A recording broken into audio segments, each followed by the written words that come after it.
How's it going, everybody? My name is LuckyBunz, and in today's video we're going to be going over everything you need to know for the Harvest Festival in Pokémon GO. With that being said, let's go and get started. So first of all, this event is going to be taking place from November 7th to November 12th from 10 AM to 8 PM local time.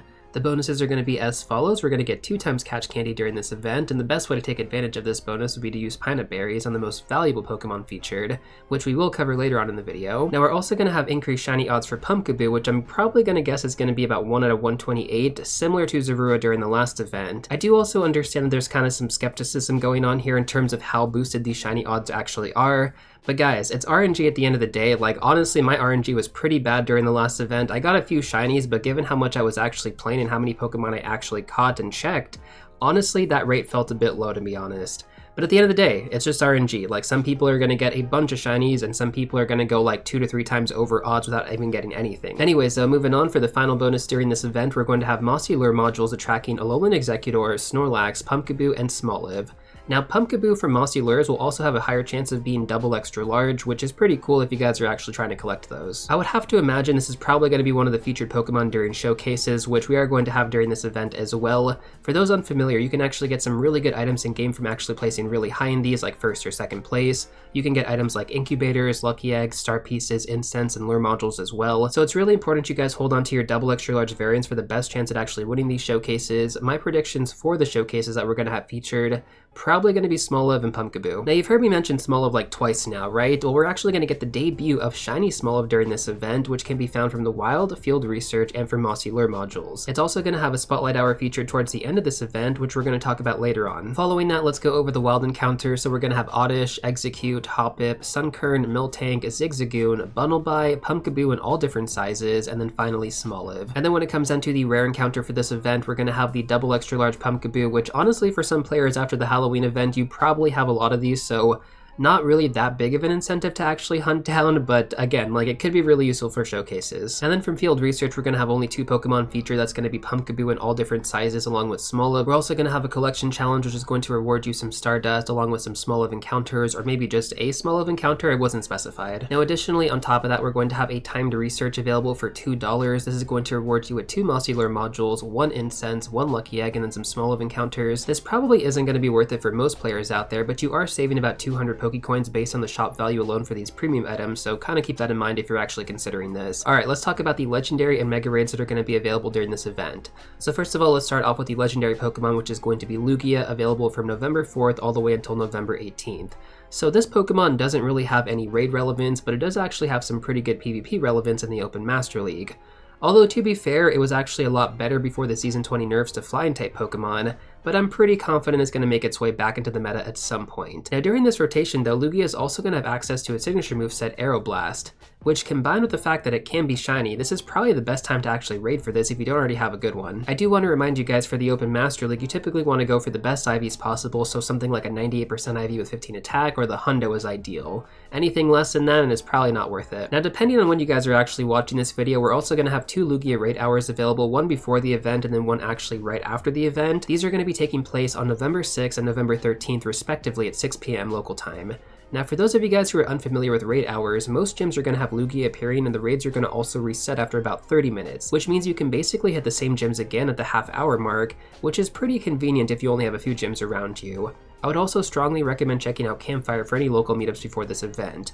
Lugia is a pretty difficult raid boss to take down, so honestly the extra support from players in your local area could be really beneficial for you. Next up, let's go over the Mega Pokemon that are going to be featured during this event. We actually have 2, which is pretty rare. So for the first one, it's going to be Mega Manectric, available until November 11th. This is actually the best Electric-type Mega in the game right now, and for the ideal moveset, you want to go with Thunderfang plus Wild Charge. There isn't really much else to say about this Pokemon other than just do 1 to 2 raids, get the energy that you need for it, and then you're good to go. Now, following Mega Manectric, we're going to have Mega Salamence available from November 11th to November 18th. So this is going to be the 3rd best Dragon-type Mega in the game, behind Mega Rayquaza and Mega Garchomp. If you don't already have those 2, I would strongly encourage you guys to raid this one for the energy. You don't even need to have the exclusive Comday moveset Outrage on it. You can just run it with Draco Meteor, which is a great option to have as well. Next up, let's take a look at the max battles that we're going to have available during this event. So we basically have access to all of the Gen 1 and Gen 8 starter Pokemon, and we also have a few other Pokemon available that weren't technically announced, like Dynamax Beldum, which I do highly recommend going for. I do have have a solo guide up on the channel right now, which I'm going to strongly recommend checking out if you guys haven't actually soloed this yourself. It's really not that difficult. You don't need to spend any Stardust, you don't have to upgrade any max moves. It's a pretty simple guide to follow, so I would definitely recommend checking that out. But in terms of the Dynamax Gen 8 starters, let's talk about those for a second. So these starters were released in game not that long ago, which means that they haven't actually had their comm days yet. So you definitely want to be doing these when possible for the chance at getting a hundo, because when we eventually do get their comm days, you can then evolve them to get their exclusive legacy movesets. Otherwise, you're going to have to Elite TM them in the future, which I wouldn't really recommend, but you know, if you do it this way, it could be pretty beneficial for you. Also, if we ever end up getting Max Soup in game, all of these Pokemon can Gigantamax as well, which is going to be pretty good for max battles. Unfortunately though, none of these Pokemon can be shiny, so that is one downside to them. Now we also have the Dynamax Gen 1 starters, Bulbasaur, Charmander, and Squirtle.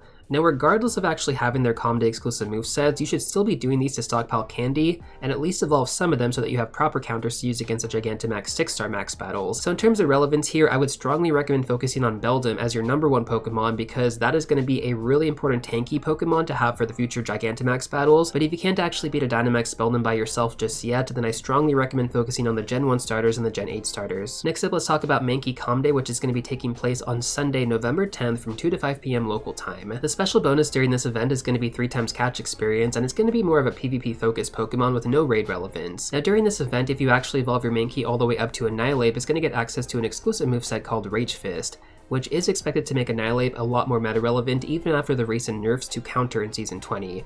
I'm going to have a separate video going over this in more detail, so stay tuned for that. It's going to be released in about a few days. Now before we actually take a look at the best Pokemon to focus on as well as the Spotlight Hour, I want to go over PvP IVs quickly for those of you who are a little bit unfamiliar. So basically you want to have low attack IVs and high defense and high stamina IVs. And the reason for this is because this actually allows you to level up your Pokemon the most before it hits the CP limit for Great League or Ultra League. There are going to be some Pokemon that are going to fall under the exception rule because their max CP does not reach that limit, in which case you would just want to go with the best IVs possible, which is typically the hundo. If you want to quickly pull up good PvP IVs for Great League and Ultra League, then I strongly recommend using this search string on screen right now. But now let's actually take a look at the Spotlight Hour for Smoliv, which is going to be taking place on November 12th at 6 p.m. local time. So this will basically happen right before the event ends. Now Smoliv is not really that meta relevant of a Pokemon, it's not good in raids, it's not good in PvP, but it is going to be a brand new shiny Pokemon, and this is probably going to be the best time to actually hunt for it. Now unfortunately, Smoliv is going to be a full odd shiny during the Spotlight Hour, but again, compared to the typical event where you have a bunch of different spawns available, you know, Smoliv is going to be the only Pokemon featured for this next hour, which is pretty good for shiny hunters out there. So in my opinion, it's a great opportunity if you don't already have the shiny by this time in the event. And if you don't really care that much about Smoliv, you also have the special bonus of 2x Evolve experience, which we have Pumpkaboo, right? So Pumpkaboo, when actually traded, can actually evolve for free, which means if you kind of prep your Pumpkaboo in advance for this Spotlight Hour, you can really take advantage of the experience bonus. I would gather about 70 evolutions in a search tag per Lucky Egg, so about 140 for the full hour, and then try to coordinate any friendship level ups during this time as well. You can definitely get a lot of really good experience during this event, so definitely take advantage of these opportunities. Now with that being said, let's take a look at the best Pokemon to focus on during this event. We have quite a few to go over, but not that many. So the first one is going to be Execute, which evolves into Executor. This isn't really going to be that meta relevant for PvP, but it can be used as a budget grass type attacker for the raid/gym meta. It only costs 50 candy to evolve, making it quite effective to actually build some temporary attackers without too much effort. Basically just catch high level Execute and evolve them regardless of their IVs, and you can just replace these later on once you actually acquire some better grass type attackers. But as far as like newer players go, this is going to be a really good strategy for you guys. Next up, let's take a look at Hoppip, which evolves all the way up into Jumpluff, and this Pokemon has relevance in the Open Great League right now, ranking at number 23, so it's super good. You also don't need to have the exclusive Comm Day moveset Acrobatics, which honestly means that for those of you guys out there who don't have that many Great League Pokemon built right now, this should be a top priority for you during this event.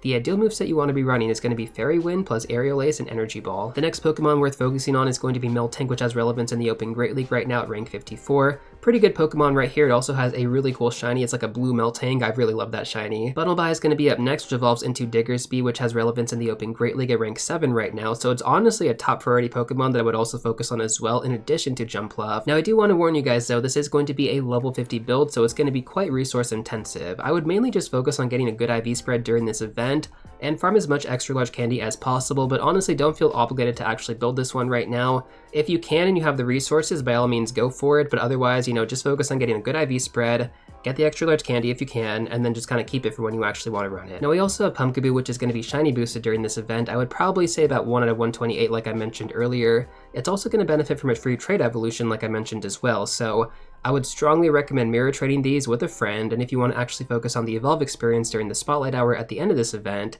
you can get all that experience without actually spending any candy on evolutions. This is going to be super helpful for those of you guys also working on getting your Platinum Scientist medal, which is to evolve 2,000 Pokemon. I do understand that not that many players focus on evolutions anymore since friendship experience is so OP in game, but getting a certain amount of Platinum medals is going to be one of the requirements on your way up to level 50, so might as well knock this out right now. We also have Lugia, which is going to be relevant in the Open Master League. Not super meta relevant right now, but I would recommend going for it because it is going to have Aeroblast available. We also have Mega Manectric, which is going to be the best Electro-type Mega in the game right now, and the Mega Salamence, which is going to be the third best Dragon-type Mega in the game right now. So great options available in the raid pool. Definitely recommend going for those with your free passes at the very least. Now for any of the Pokemon that I just mentioned that you guys are interested in, I do want to remind you that we also currently have the seasonal bonus of guaranteed extra large candy from trading Pokemon if you're level 31 or higher. This is going to be the final month that we actually have this bonus, so I mean seriously take advantage of it while you can, even after this event. Like make sure you're doing as many trades every single day as possible. Now I did kind of mention this earlier as well, we also have the other seasonal bonus of increased friendship experience, which is going to award you 1.5 times friendship experience right now. Normally when you hit best friends in game you get 100,000 experience, 200,000 on a lucky egg, but right now you're actually going to be getting 300,000 experience. So I would strongly recommend opening all of your gifts every single day to increase your friendship with different friends, and then send gifts as often as possible as well to those that you haven't interacted with.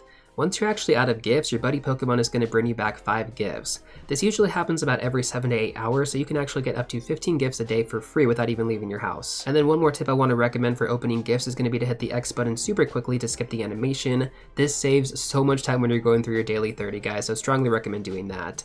Now finally, to end off this video, I want to go over the best Mega Evolution you want to have active for candy bonuses. So the main spawns during this event are going to be grass and normal types. Unfortunately, there's not going to be any overlapping Megas that actually hit both of these typings, so you're going to have to decide which Pokemon are actually worth focusing on the most for you. The majority of these spawns are going to be grass types, so I would probably recommend focusing on a grass type Mega. Your options are going to include Mega Sceptile, Mega Venusaur, Abomasnow, and Primal Groudon. If you have any of these Pokemon at Mega level 3, prioritize that over the others for increased candy and extra large candy. But with that being said, guys, that's basically everything I have for you in this video. If you want to check out some more content, I'm going to recommend these 2 videos right here. But before you go, don't forget to smash that like button, subscribe, and I'll see you all real soon in the next one.